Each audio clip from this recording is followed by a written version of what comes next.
यद्यपि मेरी बात तुम्हारी समझ में नहीं आएगी। क्यों? तुम बहुत दुरंत कठिन मोह फांसी से बंध चुके हो, अज्ञान से युक्त हो, इसलिए पहले कह रहे मेरी बात तुम्हारी समझ में नहीं आएगी। फिर भी हम समझाने की चेष्टा करते हैं, यदि जाग जाओ तो समझ जाओगे। हे बंधु, तुम जिससे जिससे अपनापन किए हो, ये केवल घड़े हैं। इन घड़ों में केवल एक ही कृष्ण विराजमान है, जो तुम्हारे हृदय में वही उनके हृदय में, वही अनंत जड़ चैतन्य के हृदय में विराजमान है। जैसे करोड़ घड़े रख देने पर करोड़ प्रतिबिंब सूर्य का पड़े तो सूर्य करोड़ नहीं हो जाते, वो एक ही सूर्य है। जैसे करोड़ों घड़ों के नष्ट कर देने पर करोड़ों सूर्य प्रतिबिंब नष्ट जैसे जान पड़ते हैं, तो क्या सूर्य पर कोई फर्क पड़ा? क्या नहीं। ऐसे ही वो सच्चिदानंद ज्ञान स्वरूप परमात्मा इन सब घड़ों में विराजमान है। उसको ना जानकर, उसको ना मानकर हम इन शरीरों से प्यार कर बैठे। हे बंधु, बंधुजना, जिसको तुमने प्रिय माना है, जिन शरीरों को तुमने अपना माना है, यही स्थूल सूक्ष्म कारण एक ही लड़का है, बहुत रुपया कमा रहा है, पधार गया, पूरा परिवार उजड़ गया। ये काल का कलेवा संपूर्ण संसार है। ए भाई, यद्यपि मेरी बात तुम्हारी समझ में नहीं आएगी, पहले कह दिया। यहां सब प्रसन्नता चाहते हैं, आनंद चाहते हैं, सुख चाहते हैं, पर नाशवान दुखालय में बड़े आश्चर्य की बात है। बंधु, तुम मेरी बात नहीं समझ पाओगे। श्रीपाद कह रहे, बड़े आनंदित, बड़े सुखी, बड़े हर्षित होते हैं जब अनुकूलता हमारे को घेरती है। अनुकूल पुत्र, अनुकूल धन संपत्ति, अनुकूल पद, सब व्यवहार अनुकूल। भूल गए मैं कौन हूं, किस लिए आया हूं, मेरा परम कर्तव्य क्या है, भूल गए अनुकूलता में। अब जब प्रतिकूलता आई तो डूब गए प्रतिकूलता में, निकलने का चांस नहीं। इसीलिए कह रहे हैं बंधु, मेरी बात तुम्हारी समझ में नहीं आएगी, पर हम समझा रहे हैं, अगर समझ जाओ। बहुत विचित्र ये विमोहिनी माया है। कभी तो स्त्री, कभी छोटे बच्चे के रूप में लड़खड़ा के चलना और तोतली बानी में बोलना, मानो प्राणों का अपहरण कर रहा है। ये उस त्रिभुवन विमोहिनी माया का पास तुम्हारे हृदय को जकड़ रहा है। वो तोतली बानी में बोल के पिता पापा गोद में चढ़ा, पूरा हृदय आसक्त हो गया। वो मधुर मुस्कान, सुधामय बाचो, अमृतमयी वाणी, कटाक्ष भरी चितवन से विनोद भरी वार्ता, पूरा हृदय फंस गया, घोर अनर्थ हो गया। क्यों? यहां आए थे जीवन मुक्त होने के लिए, वादा गर्भ से करके आए थे भगवान से कि इस बार मुझे निकाल दो, मैं ऐसा भजन करूंगा, कहीं भी ममता आसक्ति नहीं करूंगा, एकमात्र आपका भजन करके जीवन मुक्त हो जाऊंगा। तो फिर क्या, गृहस्थी में ना रहे? नहीं, आराम से रहिए। तो पत्नी से प्यार न करें, नहीं, बहुत प्यार कीजिए, लेकिन स्वार्थ की गंध रहित होकर उसे परमात्मा स्वरूप जानकर। पुत्र से प्यार ना करें, बहुत करो, गोपाल जी की भावना करो। स्वयं श्री कृष्ण कैसे आंगन में खेल रहे हैं, कैसे तोतली बानी में बोल रहे हैं, भगवत भाव युक्त करो। नहीं तो कह रहे दुस्नेह पाशैर महाघोरा अनर्थ। तुम समझ नहीं पाए, ऐसी फांसी में बंध गए, घोर अनर्थ हो जाएगा। एक बार भी राम कृष्ण हरि बोलने का अवसर ये माया नहीं देती। भाग्यशाली हो जो आपको सत्संग सुनने का अवसर मिला, नाम जपने की रुचि बनी और अधर्माचरण त्यागने की चेष्टा हुई। बड़ी कृपा हुई है, संभाल लो अपने आप को। निदानमर्थ महत्वम विद्य पार्थम परम। आहा, ये अनर्थ का निदान करने का अभी समय है, अभी समय है, निकल सकते हो उनमें भगवत भावना करके, केवल भगवत भावना करके। छोड़ के भागने से कुछ नहीं होगा। छोटी मोटी फांसी नहीं है, बिना फांसी के ऐसे फांसी है। भागते हुए संसार में घूमते रहो, चाहे जो वेश बदल लो, इस फांसी को जब तक नहीं काट पाओगे, ये दुराशा, ये दुष्स्नेह, ये बहुत बड़ी फांसी है। विषय चुगा जिन चुगय मन, चुगत कचुक सुख होए, फिर फांसी ऐसी परे। फांसी नहीं दिखाई देती, लगी बहुत जोर की है। परिवार का राग, परिवार की ममता इतनी जोर की है कि हमें लगता है यही सत्य है। और ये हम साधारण पुरुषों की बात नहीं कर रहे, जो भागवत गीता शास्त्रों का अच्छा ज्ञान रखते हैं, रोज पाठ करते हैं, उत्तम कुल के हैं, बड़ा अच्छा स्वभाव, तो कहते हैं परिवार की चिंता। अरे इतनी चिंताएं हैं, हम कहां से माला लेके बैठे, हमारे पास समय थोड़ी है। भैया जब काल आवे ना तो यही उत्तर दे देना, यम आवे तो ये उत्तर दे देना। लोग समझते हैं बाबा जी के पास कोई कार्य नहीं। कई बजे तुम जगते हो, कितना कार्य करते हो? शारीरिक श्रम केवल ही तो करते हो, मानसिक श्रम में आके देखो, मन को घसीट कर विश्व के प्रपंच से विश्वातीत भगवान में लगा के दिखाओ 5 मिनट, होश खराब हो जाएगा। बाबा जी का वो कार्य थोड़ी है। संपूर्ण राग का त्याग करके संपूर्ण भोगों की वासनाओं को सहते हुए सच्चिदानंद में वृत्ति लगाना, दिन भर मेहनत करते हुए कार्य किए, भोग संग्रह किए, उन भोगों को भोगा और रात्रि में भोग विलासिता से युक्त होकर के मुर्दे की तरह सो गए। अपने को बहुत बड़ा काम करने वाला समझते हो? अरे जिस काम के लिए आए उस काम को 5 मिनट भी नहीं किया, किस बात का तुम्हारा कार्य? जब यहां से जाओगे तो एक मात्र तुम्हारे शुभ अशुभ कर्म तुम्हारे साथ जाएंगे, कोई नहीं जाएगा। घोरा अनर्थ, घोर अनर्थ कर दिया। अपनी तरफ से प्रार्थना करते हैं जिनके कानों में शब्द पहुंच रहे हो, ये हैप्पी न्यू ईयर आदि जो भी हैं, जिनके जीवन में आते हैं, मदिरा पीना, मांस खाना, व्यभिचार करना, विलासिता करना, ये कभी भूल कर गलती मत करना। अगर हमारे शब्द पहुंच रहे हैं तो हम हाथ जोड़कर आपसे प्रार्थना करते हैं, कोई भी उत्सव मनाने के लिए पूरी रात नाम कीर्तन कीजिए। प्रातः काल होने पर पशु पक्षियों को दाना, गऊ को चारा, भूखों को भोजन, ठंडी है कभी 1 साल खरीद कर किसी कांपते हुए शरीर को उड़ा दो, हो गया तुम्हारा न्यू ईयर, हो गया तुम्हारा बर्थडे, हो गया तुम्हारा उत्सव। ये राक्षसी उत्सव, चलो आज चलते हैं अमुक जगह और वहां ये खान पान करते हैं, ये तुम्हारी दुर्गति कर देगी। 1 वर्ष तो गया ही भोगों में, अगले वर्ष के लिए नींव डाल दी राक्षसी, पूरा जीवन बर्बाद करने की। हमारी बात समझ लेना, हम तुम्हारे मित्र हैं, दुश्मन नहीं। ये जो न्यू ईयर हैप्पी, शराब पीते हैं, मांस खाते हैं, व्यभिचार करते हैं, इनका न्यू ईयर अगला साल कैसा जाएगा? घोर पापाचारी, तुम्हारी दुर्गति होगी। ऐसे मिट जाओगे, नामो निशान नहीं रहेगा। ये साप नहीं है, वरदान है, समझ जाओ। अगर तुम्हें कोई भी उत्सव करना है तो भगवान नाम कीर्तन करो, रात भर जग करके सब नाचो गाओ, प्रभु का यश गाओ और 10-5 को इकट्ठा कर लो, जीवन सार्थक हो जाएगा, पूरा साल मंगल में जाएगा। सुबह हो गऊओं को चारा दो, पक्षियों को दाना दो। अगर 4 लोग मिलकर के 4 स्वेटर खरीद लो, ऐसे जो फुटपाथ में बैठे कांप रहे हैं उनको पहना दो। 4 लोग मिलकर के अच्छा भोजन बनाओ, 4 लोगों को जाके पवा दो। सर्दी का समय हो गया है, हैप्पी न्यू ईयर। ये राक्षसी न्यू ईयर मत मनाना। अगर कान में आवाज पड़ रही हो, नहीं तो जीवन तो बर्बाद किया ही, आगे के लिए बीज बो रहे हो अपने सर्वनाश का। घोरा अनर्थ निदान अमर्थ मह त्वम विद्य पार्थम परम। अभी समय है, अभी सुधार कर लो। कितनी देर की मस्ती? ये कोई मस्ती है? बेकूफी को मस्ती समझते हो? शराब पीकर गलियों में लड़खड़ाते हुए, एक दूसरे से झगड़ा करते हुए पैसा नष्ट किया, स्वास्थ्य नष्ट किया, बुद्धि भ्रष्ट की। ये तुम्हारा बड़े हो तुम? ये तुम बड़े हो? बड़ा वो है जो अपनी इंद्रियों को शासन में करके प्राप्त सुख सामग्री को दूसरों की सेवा में लगाता है। बड़ा वो नहीं है जो अपने अर्थ के प्रभाव से व्यभिचार में उतर जाए, जुआ खेलने में उतर जाए, कोमल कोमल पशुओं की हिंसा करके रांध के खाने में उतर जाए, मनमानी आचरण में उतर जाए। वो राक्षस है, वो बड़ा नहीं है। बड़ा वो है, वो बड़े जन कहे जाते हैं जो दूसरों को सुख देने के लिए स्वयं दुख भोगते हैं और दूसरों को परमानंद प्रदान करते हैं। सातरति सातरति सा लोकांतार्यति, उनको बड़ा कहते हैं। स्वार्थ भ्रंश करम। हे भाई, पहले कह दिया, हमारी बात नहीं समझोगे। ये स्वार्थ का नशा जो तुम्हारे चढ़ गया है कि ऐसे सुखी हुआ जाता है मनमानी आचरण करके, ये तुम्हारा नाश कर देगा, मान लो। अभी ना मानो। बहुत विचित्र विचित्र काल की गतियां हैं। काल किसी को नहीं बख्शता। मनमानी आचरण करोगे, ऐसी शुभ जगह में मारेगा आपको जहां तुम्हारा सुख सर्वस्व विध्वंस हो जाएगा। इसलिए मान लीजिए, प्रार्थना मान लीजिए, ये मन और बुद्धि तुम्हारे दुश्मन है, ये समय तुम्हारे मित्र नहीं है। ये अज्ञान अंधकार में भटकाने के लिए ही तुम्हें केवल संकल्प विकल्प कराएंगे, प्रेरणा करेंगे। भाग्यशाली हो जो सत्संग सुनने को मिल रहा है। सबको अपने जीवन को सत मार्ग में चलाने के लिए मानव देह दिया गया है। सावधान हो जाओ, अभी अनर्थ की निवृत्ति का समय है। गोस्वामी श्री तुलसीदास जी कह रहे हैं, काहे को फिरत मूढ़ मन धायो, तज हरि चरण सरोज सुधारस, रवि कर जल लय लायो। काहे को फिरत मूढ़ मन धायो। ए भाई, मन के कथनानुसार मत चलो। तुम मन के स्वयं जज बनो, निर्णय करो। क्या?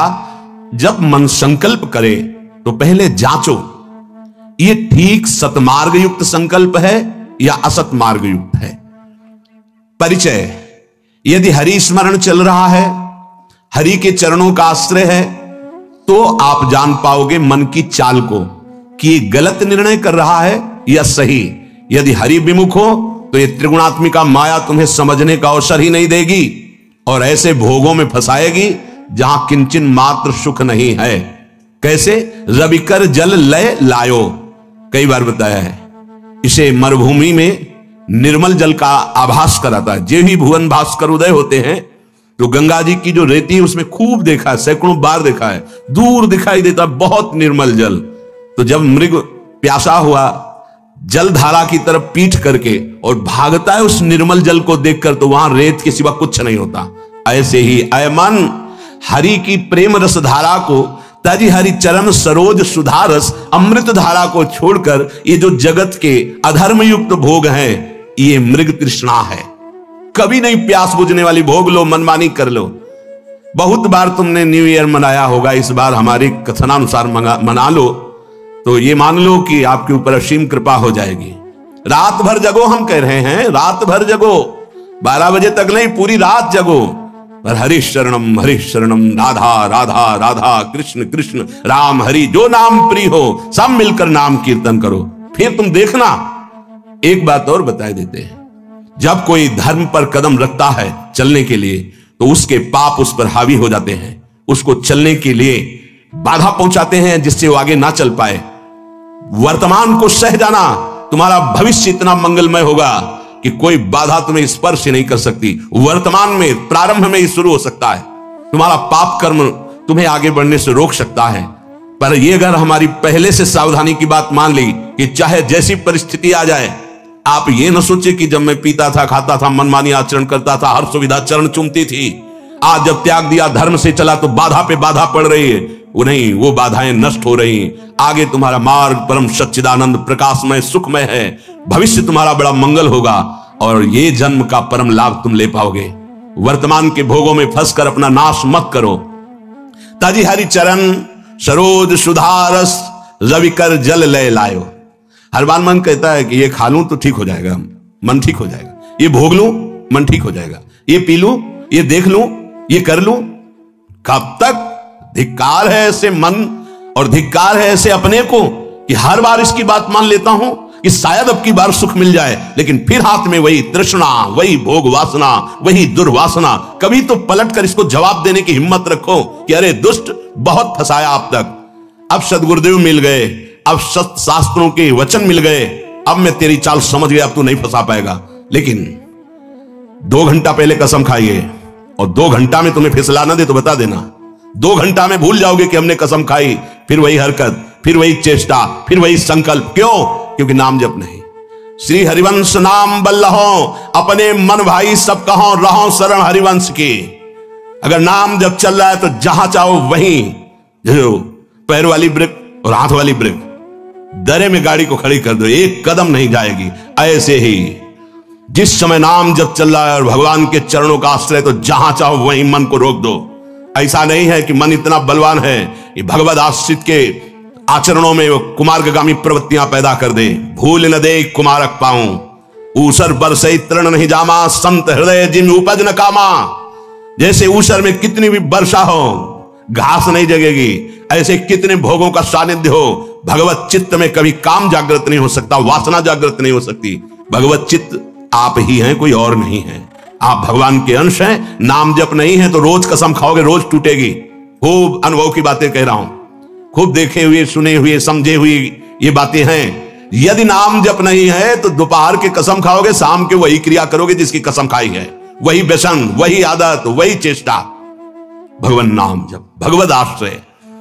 आगे बहुत विचार पूर्वक गोस्वामी जी अपने को विचार करने के लिए शब्द बोल रहे हैं। त्रिजग देव नर असुर अपर जग जोनि सकल भ्रमी आयो, ग्रह बनिता सुत बंधु भये बहु, मातु पिता जिन जायो, काहे को फिरत मूढ़ मन धायो। कभी सुअर बना, कभी कुत्ता बना, कभी पशु बना, कभी पक्षी बना, कभी देवता बना, कभी मनुष्य बना, कभी राक्षस बना, न जाने किस किस योनि में मैं जन्मा। हर योनि में मुझे सब सुख ये मिले जिन सुखों को तुम मानव देह धारण करके भोग रहे हो। छोटे छोटे पशु पक्षी भी मैथुन करते हैं, उनके भी अंडे और बच्चे होते हैं। जितना आपको प्यार है उतना उसको भी प्यार है। जितना आप बढ़िया मोटे गद्दे पे शयन करने में आनंद लेते हैं, सुअर उतने कीचड़ में आनंद लेता है। जो आप मीनू बना के होटल में खाते हैं, सुअर विष्ठा में उतना ही आनंद लेता है। ध्यान रखना, जितना आप विषय भोगों में सुख लेते हैं, हर जीव वैसे ही, जैसे आप नींद का सुख वैसे ही हर जीव। अंतर क्या रह गया भाई? अगर सच्चिदानंद प्रभु का नाम जप नहीं हुआ, प्रभु का आश्रय नहीं हुआ, शुद्ध ज्ञान प्रकट नहीं हुआ, तो तुम में सुअर कुत्ता पशु पक्षियों में अंतर क्या रहा? बड़े महापुरुष कह रहे हैं, तिनते खर सूकर स्वान भले, जड़ता बस जे न कहां कछुए। कौन सा ऐसा देह है जो आज तक हमें मिला ना हो? फिर सुन लो, राजसु यज्ञ हो रहा है, एक चीटा छोटा सा अन्न कण लिए टांग टूटी लड़खड़ा के चल रहा है। अर्जुन जी ने कहा, भगवान कभी इस पर दया करो, देखो इसकी हालत। बोले 14 बार इंद्र बन चुका है। अपने को लगता है टूटी टांग चीटा कितना कष्ट पा रहा है सृष्टि में, 14 बार इंद्र बन चुका है, तो अपने क्या क्या बन गए होंगे? गोस्वामी जी कह रहे, पशु पक्षी सुअर कुत्ता त्रिजग योनियों में देवता बने, मनुष्य बने, राक्षस बने, क्या क्या नहीं बने। अब इस समय अवसर मिला, पुनः मानव देह मिलकर, तो ये मूर्खता सवार हो गई। फिर वही भोग, फिर वही पापाचरण, फिर वही मनमानी। क्यों? क्योंकि घर में यही शिक्षा दी जा रही। ग्रह बनिता सुत बंधु भय बहु, मात पिता जिन जायो, जाते निरय निकाय निरंतर, सोई इन तो ही सिखायो। इन सबने जितने संबंधी मिले, कभी ये नहीं बताया कि बैठ करके भगवान का नाम जप कर थोड़ी देर तेरा परम मंगल हो जाएगा, तेरी बुद्धि शुद्ध हो जाएगी। जिससे हमें नरक मिले, घोर दुख मिले, वही आचरण मेरे माता पिता ने, परिवार वालों ने सिखाया। मात पिता बाल कहीं बुलावें, उदर भरे सोई जतन सिखावें। बढ़िया धन कमाने लायक बनो, सुख सुविधाएं एकत्रित करो, हमें खूब भोग सामग्री प्रदान करो। यही कभी नहीं बताया कि धर्म किसे कहते हैं, सत्य किसे कहते हैं, भगवान कौन है, जितेंद्रियता किसे कहते हैं, ब्रह्मचर्य किसे कहते हैं, संयम किसे कहते हैं। खुद को पता नहीं तो क्या बताएंगे? बोले इन्होंने वही बताया, जाते निरय निकाय निरंतर, सोई इन तो ही सिखायो। जिससे तुम्हें घोर नरक मिले, वही बातें सिखाई गई, वही खुद आचरण कर रहे हैं। देख देख के बालक अनुकरण कर रहा है। बाद में जब डंडा चलाते हो, घर से निकालते हैं, तब बोले कि ये कर्तव्य तो बालक का नहीं होना चाहिए। तो तुमने अपने माता पिता होने का कर्तव्य निभाया, वही राक्षसी बुद्धि उसमें भरी, अपने आचरणों से, अपनी चेष्टाओं से, अपने वचनों से। अब परिणाम में वो राक्षसी व्यवहार नहीं करेगा और क्या करेगा? जिससे घोर नरक यंत्रणा प्राप्त हो, वही सिखाया गया अपने बालकों को। तू ही तो होई कटे भव बंधन, सो मग तो ही न बतायो। तुम्हारा मंगल हो जाता, तुम परम सुखी हो जाते। गृहस्थ में होकर नाम जप करते हुए सबको सुख पहुंचाने की भावना से तुम अपने भव बंधन को काट देते, परम पद में आरूढ़ हो जाते। पर तुमको वो मार्ग ही घर वालों ने नहीं बताया। आप देख लो, कोई बिरला ही घर वाला ऐसा होगा, अगर आप 10 मिनट रज लगाकर माला लेके बैठे तो पूरे घर में हलचल मच जाएगी।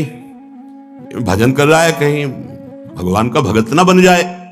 भगत बन गया तो भी सारी कामनाओं में आग लग जाएगी, हमारे किसी काम का नहीं रहेगा। तो गुरु को गाली, उसको गाली, भगवान को गाली, सब शुरू हो जाएगी। घर से छवि निकाल के बाहर फेंकवा दी जाएंगी, तुम्हारी कंठी तोड़ने की। अगर नहीं किए तो उनके धमकियां आने लगेंगी। अगर कल से माला लेके बैठे तो हम ऐसा कर लेंगे। धन्य है वो माता पिता की, अगर कभी भूल से तूने शराब पी, मांस खाया, व्यभिचार किया, अगर पापाचरण किए, तो हमें जीना अच्छा नहीं लगेगा कि ऐसे पुत्र से या तो तू मर जाता या मैं मर जाती। मेरे को अगर ये कलंक लगे कि तुम्हारा पुत्र चोर, तुम्हारा व्यभिचारी, तो ऐसे पुत्र की जरूरत नहीं। ऐसी कभी शिक्षा दी, ऐसी कभी भावनाएं बैठा ली उनको सतमार्ग की? नहीं। अगर वो सतमार्ग सुनकर चलने लगे तो रोकने के लिए जरूर प्रयासरत। सैकड़ों ऐसे हमारे पास प्रश्न आते हैं। अजहू विषय कह जतन करत। आज सत्संग सुन रहे हो तो आज सुधार कर लो। मान लो ये बहुत बड़े खतरे का दिन है, जिसे तुम कह रहे हो हैप्पी न्यू ईयर। हमको बहुत खतरा दिखाई दे रहा है।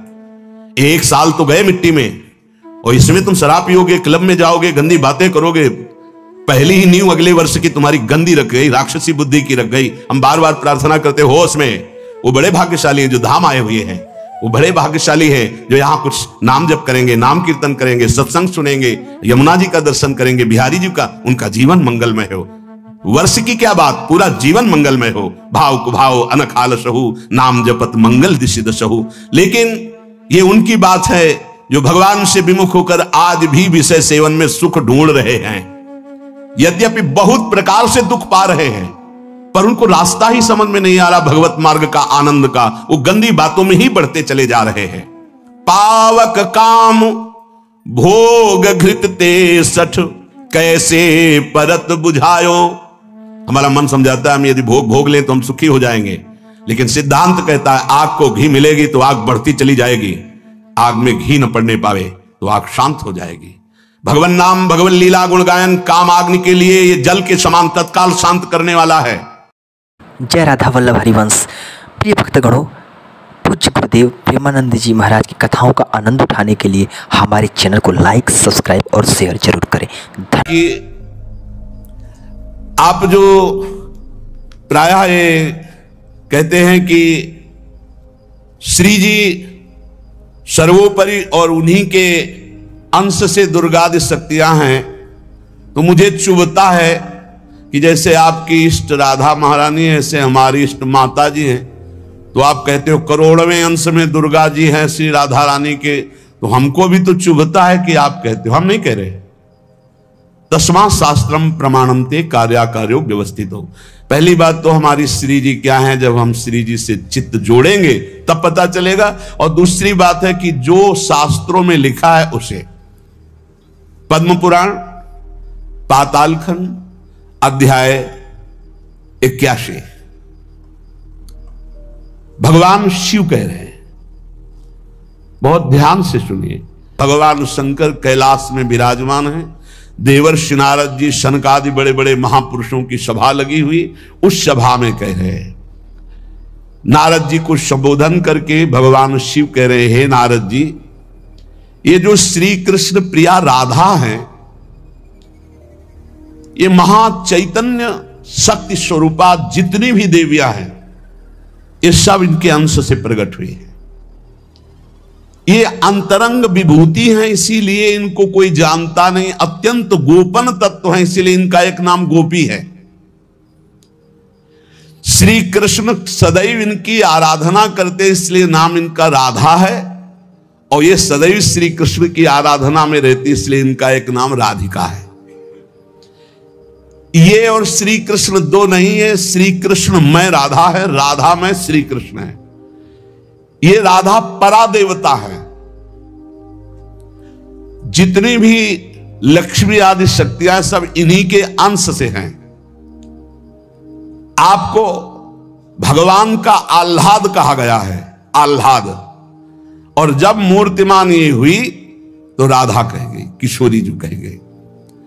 भगवान शिव बोल रहे हैं, दुर्गा आदि जितनी त्रिगुणात्मिका दैवी शक्तियां हैं, ये इनके कला से करोड़वें अंश में प्रकट है।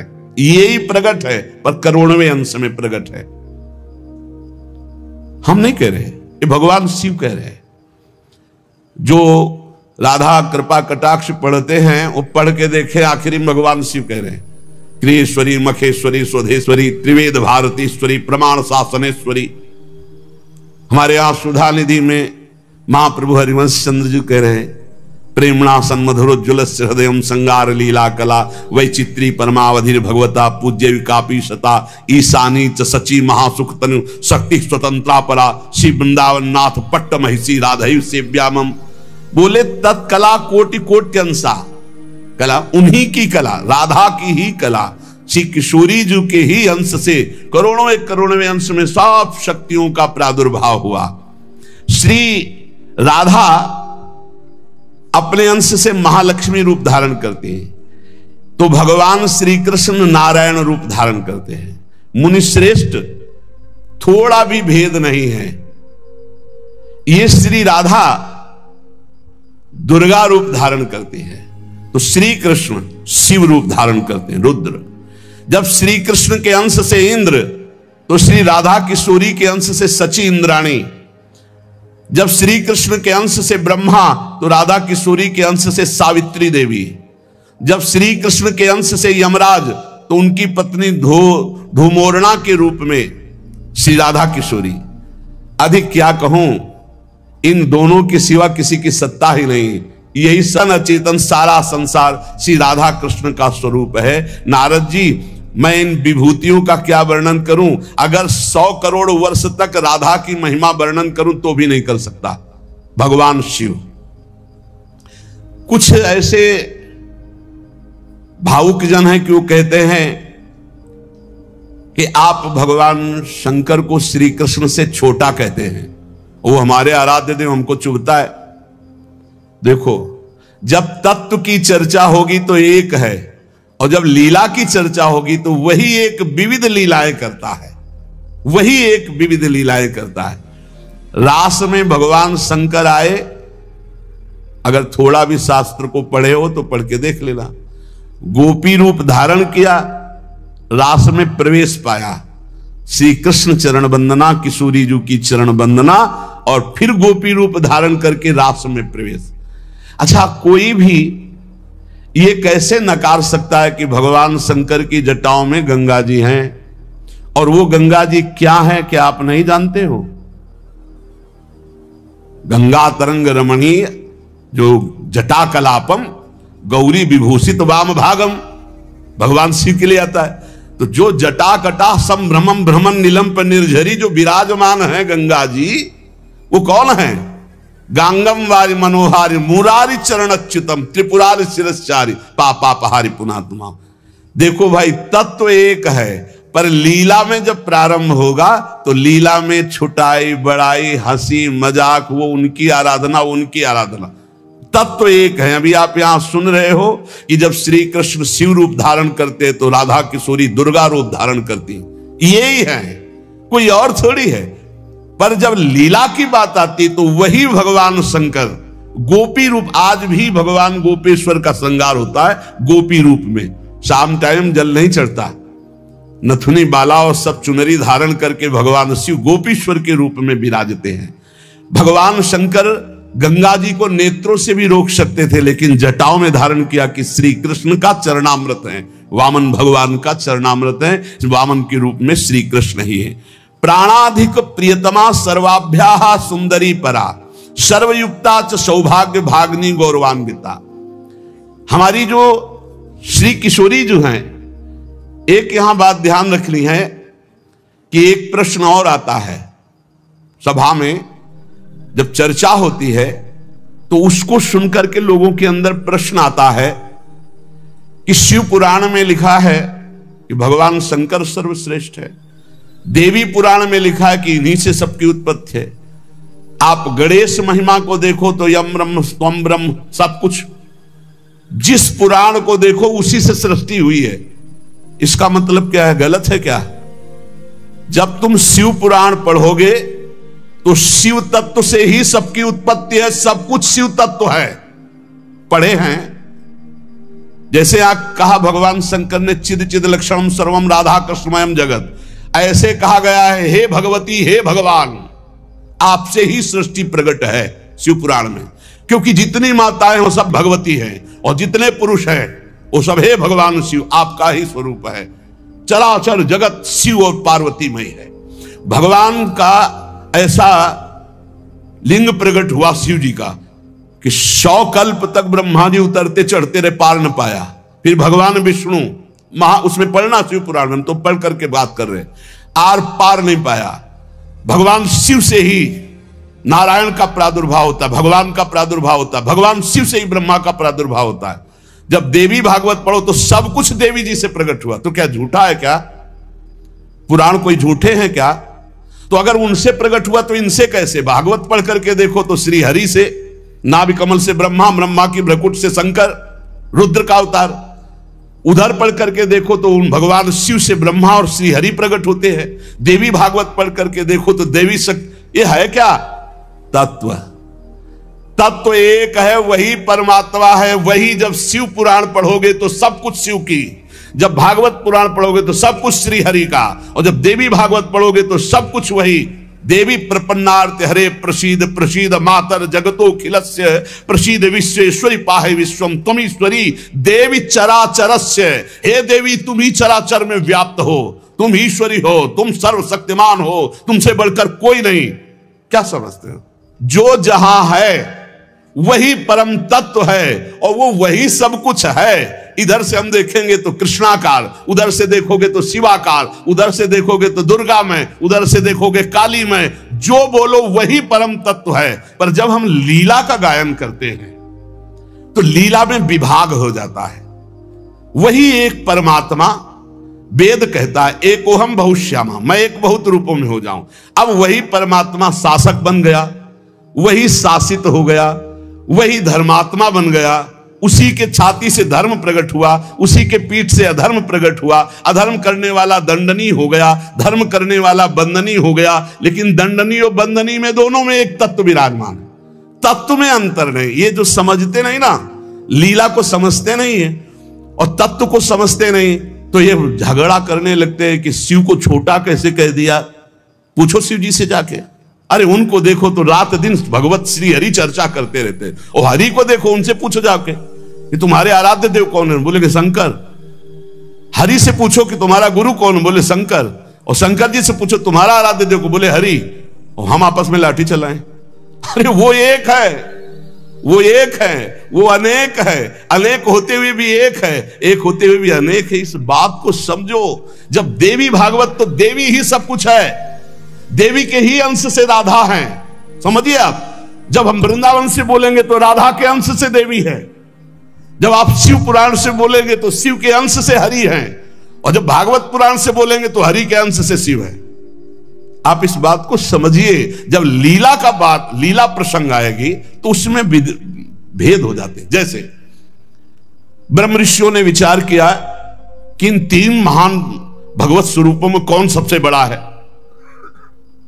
क्या उन ब्रह्म ऋषियों को पता नहीं कि हरि ही ब्रह्मा है, ब्रह्मा हरि ही शिव है। शिव ब्रह्मा और हरि में किंचित मात्र भेद नहीं। स्वयं भगवान बोले मैं ही हर हूं, मैं ही विधि हूं, मैं ही हरि रूप हूं। जगह जगह वर्णन है। लेकिन जब भृगु जी परीक्षा के लिए गए तो ब्रह्मा जी के सामने जाके ऐसे खड़े हो गए। या भद्रता है गुरुजनों के सामने ऐसे खड़े होना, ऐसे नहीं खड़े हुआ जाता, ये अभद्रता कही जाती। गुरुजनों के सामने सावधानी पूर्वक हाथ जोड़कर या बहुत नम्र ऐसे। अब वो गए वैसे खड़े हो गए। ब्रह्मा जी ने कहा तो सभा की मर्यादा के विरुद्ध है, पर भृगु जी उनके पुत्र हैं, थोड़ा गुस्सा आया पर शांत रहे। शंकर जी के पास गए, बोले आओ भाई, बहुत दिनों बाद आगमन हुआ भृगु जी से। बोले हम तुम्हारे गले नहीं लगते, परम पवित्र रहते हैं। उठाया त्रिशूल उन्होंने हमको।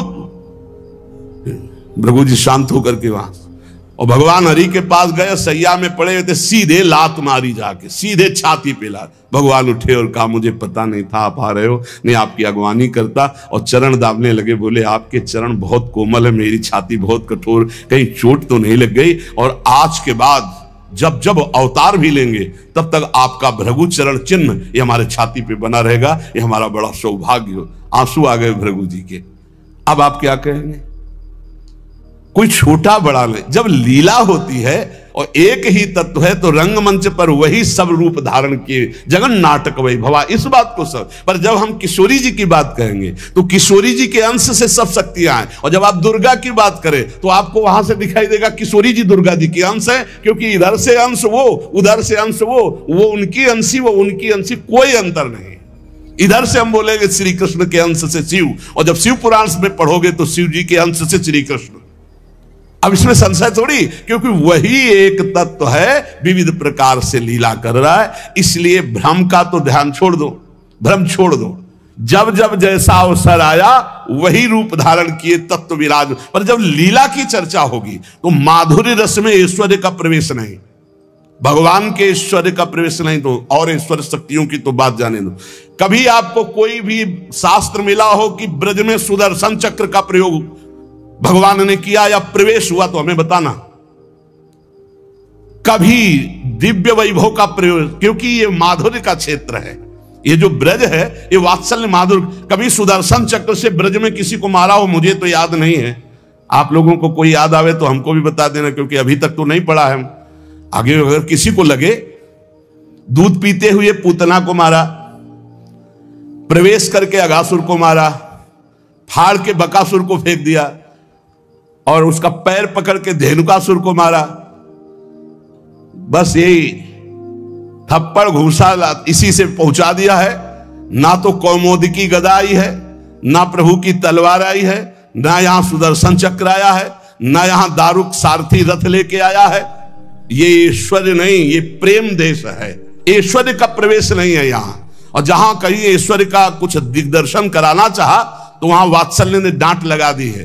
जैसे मुख में जब मिट्टी खाई हो ऐश्वर्य दिखाना शुरू किया तो वात्सल्य ने डांटा है, यहां नहीं। तो तुरंत मैया को लगा है मेरी आंखों का दोष कोई है, ये तो मेरा लाला है ऐश्वर्य का। अब जब निकुंज की बात आती है तो इसमें तो बिल्कुल ऐश्वर्य का प्रवेश नहीं है। ब्रज में तो आप थोड़ा ऐश्वर्य की झलक दिखा दिए, अंतर ध्यान हो गए, लेकिन निकुंज में कहीं नहीं कि अंतर ध्यान की लीला एक बार भी हुई हो। निकुंज में बताना पूरे वाणियों को पढ़ करके। अब जो निकुंज रस है इसमें कहीं वर्णन नहीं है कि अष्टभुजा का प्रवेश है या षोडश भुजा का। हमारी ही श्री जी सब अंशों से है, लेकिन ऐश्वर्य रूप नहीं, ये महामाधुर्य रूप है। इसी महामाधुर्य की महिमा की हम उपासना करते तो हमारे लिए हमारा उपास्य देव सर्वश्रेष्ठ है। और जब उपास्य देव की सर्वश्रेष्ठता की लीला में देखते हैं तब ये वर्णन आता है कि अनंत शक्तियां, देखो भगवान शिव ने स्वयं वर्णन किया कि ये जो अनंत शक्तियां तत्कला कोटि कोटि अंशा दुर्गाद्यस्त्र गुणात्मिका। अब देखिए वही प्रभु है शक्ति, वही है शक्तिमान, किंचन मात्र अंतर नहीं। लेकिन प्रभु आदेश करते हैं कि मैं अब अवतार लेने जा रहा हूं, भागवत में पढ़ के देख लेना। तुम हे महाशक्ति बलराम जी का कर्षण करके रोहिणी के गर्भ में डालो और मैं स्वयं अवतार लो। तुम जाकर नंद बाबा के यहां कन्या रूप से पूरी लीला पढ़ के देख लो। और नाम चामुंडा, कुष्मांडा, दुर्गा आदि तुम्हारे विविध नाम भगवान ने रखे और तुम सबकी कामना पूर्ण करने वाली होगी। जाओ मेरा आदेश है, ऐसा करो। भगवान ने आदेश किया, शक्ति कार्य कर रही। भगवान की प्राप्ति के लिए उसी शक्ति की आराधना कात्यायनी रूप से गोपिकाएं करते हैं कि मुझे श्री कृष्ण पति रूप में प्राप्त हो। उसी शक्ति की आराधना सीता जी गौरी पूजन करती है। और सीता जी कौन है? काल रात्र निश्चर कुल केरी, महाकाल रात्रि स्वरूपा उनको गोस्वामी जी ने कहा। काल रात्रि निश्चर कुल केरी, जय सीता पर प्रीति घरेरी। ये नहीं समझ रहा रावण की साक्षात इसका काल पधारा है। एक काल रात्रि महाशक्ति स्वरूप चाट जाएंगे, कुछ नहीं बचेगा लंका में। ये दुष्ट जिनके प्रति विरोध भाव कर रहा है कौन है? वही गौरी है और वही गोरी है, वही महाशक्ति है और वही सीता जी है। अब आप समझिए, आदि शक्ति जय जग उपजाया। सीता जी गौरी पूजन कर रहे हैं। गौरी जी खसी माल मूर्ति मुस्कानी, जाओ मनुजा हिराच्यो मिली सोबर साध सुंदर साव। तो सीता जी कौन है? मनुष्य रूपा को भगवान राम कह रहे। आदि शक्ति जय जग उपजाया, सो अवतरी मोरिया माया। अरे कोई भेद नहीं, कहीं भेद नहीं। पर जब लीला की बात करेंगे तब लीला में भेद दिखाई दे रहा है कि सीता जी गौरी जी का पूजन कर रहे हैं, उनसे वरदान प्राप्त कर रही हैं। और भगवान प्रिया सती को संशय हो जाता है। लीला भेद देखो कि ये राम जी कैसे सच्चिदानंद में, जब हे खग हे मृग हे मधुकर श्रेणी, पूरा प्रसंग पढ़ करके देखो आप। और है कौन? या देवी सर्वभूतेषु बुद्धि रूपेण संस्थिता। जब लीला में देखोगे तो तत्व की बात भूलना पड़ेगा, तभी स्वाद आएगा। और जब तत्व देखोगे तो शांत रस आएगा। ये दास्य वात्सल्य सख्य, ये रसों का स्वाद नहीं मिल पाएगा। उसमें एक ही तत्व है तो समझ में आ रहा है वही तत्व है। जब लीला में देखोगे तो आपको वही तत्व परशुराम है, वही तत्व राम जी है। लेकिन राम जी के आगे परशुराम जी घुटने टेक कर जय जय जय रघुकुल केतु, भृगुपति गए तपहि बने हेतु। ये समझना होगा। ये जो आजकल के नए बच्चे ना ये तर्क वितर्क शुरू कर देते हैं। लीला में तर्क वितर्क नहीं होता है, तत्व में एक ही वस्तु है। तत्व की जब बात करोगे तो आप क्या समझते हो? कितने दिन से तुम दुर्गा जी की उपासना करते हो? बचपन से आराधना, और पूरी अम्मा मान के, पूरी जैसे अपनी अम्मा, पूरा आसक्ति अम्मा, आद्या शक्ति दुर्गा और पिता भगवान शिव। तुम समझते नहीं हो, जहां हमें भेजा है उस तत्व को, जो समझाया उस तत्व से बोल रहे। तुम उसको दो पक्ष में ले रहे हो। तुम्हारे को क्या पता कि महादेव जी मुझे कितना प्यार करते हैं। भगवती कितना प्यार करती है, हम भगवती अम्बा और महादेव जी से कितना प्यार करते हैं। तत्व को समझिए, राधा तत्व सर्वत्र व्याप्त तत्व है, चिद चिद लक्षणम सर्वम राधा कृष्णमयम जगत। पर जब लीला में स्वरूप राधा जी का जो है वो कहीं त्रिभुवन में कहीं नहीं है, क्योंकि महामाधुर्य रस प्रेम स्वरूपा है, जिनकी आराधना स्वयं श्री कृष्ण करते, और जिन श्री कृष्ण की आराधना भगवान शंकर शनकादि ब्रह्मादि सब करते। ये हमारे उपास्य देव है। और जब आप अपने उपास्य देव के विषय में जैसे बोले कि श्री कृष्ण जिनके सेवक हैं ऐसे महादेव, कोई परेशानी नहीं। श्री कृष्ण जिनके सेवक हैं ऐसे महादेव, क्योंकि हमें पता है कि तुम जो बोल रहे हो वो सत्य बोल रहे हो, क्योंकि वैसे उस तत्व को देखा जाता है। ये तत्व है ही ऐसा कि हम जिस भावना से जैसे देखें वैसे दिखाई देगा। जब हम गणेश स्तोत्र पढ़ते हैं तो सब कुछ गणेश जी बने हुए हैं, जब राम स्तोत्र तो सब कुछ राम, जब कृष्ण सब कुछ कृष्ण, जब नरसिंह तो सब कुछ नरसिंह, जब वाराह तो सब कुछ वाराह, वही बने हुए, दूसरा कोई नहीं। इसमें हमें कोई संशय नहीं है। तुम्हें कितना ज्ञान है, उनके पति हैं शिव ज्ञान समुद्र, वो कह रहे हैं, हम तुम्हें पूरा परिचय के साथ बता रहे। पद्म पुराण पाताल खंड अध्याय 81 उसमें कह रहे तत्कला कोटि कोटि अंसा दुर्गाद्यास त्रिगुणात्मिका। कभी रास का स्वाद लिया है? रास का स्वाद लेना है तो ब्रज रस में। इसी यही तो वृंदावन की लीला, मत समझो गुरु को चीला, यहाँ ऋषि मुनि गए हार जपे जा राधे राधे। ऋषि मुनि गए हार जपे जा राधे राधे, प्रियालाल है प्रियालाल। अगर हम जो बोलते हैं उसकी बात को समझ लेना, कह दो कहां प्रमाण है तो हमारी छाती प्रमाण है, खिलवाड़ मत समझना। अगर तुमने राधा किशोरी की अवहेलना करके कहा कि अम्बा, जब जड़ भरत जी के ऊपर गड़ासा चलाने की बात अम्बा के ही सेवकों ने किया तो भद्रकाली सहन नहीं कर पाई और मूर्ति फोड़कर प्रकट हो गई, काट के फेंक दिया अपने ही उपासकों को। होश में रहे ना, राधा किशोरी है। तत्व से बोलोगे तो मुझे कभी कोई संशय नहीं, सब एक हैं। जब लीला में आओगे तो वही स्वामी बनता है, वही सेवक बनता है। जब लीला में देखोगे तो वही छोटा बनता है, वही बड़ा बनता है। वो विविध रूप धारण करके एक ही तत्व खेल रहा है, इसमें संशय नहीं। पर जब लीला का रसास्वादन करते तब आप उसमें संशय मत करो। वो विविध लीलाएं, वही गोपी बना है, वही श्री जी बना है, वही वृंदावन बना है, और वही प्रीतम बना है और वही खेल रहा है। वही नरक बना है, वही अधर्म बना है, वही दंड विधान बना है, वही रोग बना है, वही विविध प्रकार की यातना बना है। समझो ना, जो नरक भी वही बना। तो जब नरक नहीं था तब कौन था? श्री कृष्ण। और जब नहीं रहेगा तब कौन है? श्री कृष्ण। तो बीच में जो भास रहा है नरक वो है कौन? श्री कृष्ण। अब ये जान जाओ तो नरक ही नहीं है, परम पद के अधिकारी हो गए। जब यही नहीं जान रहे तो दुखप्रद है। अगर जान गए तो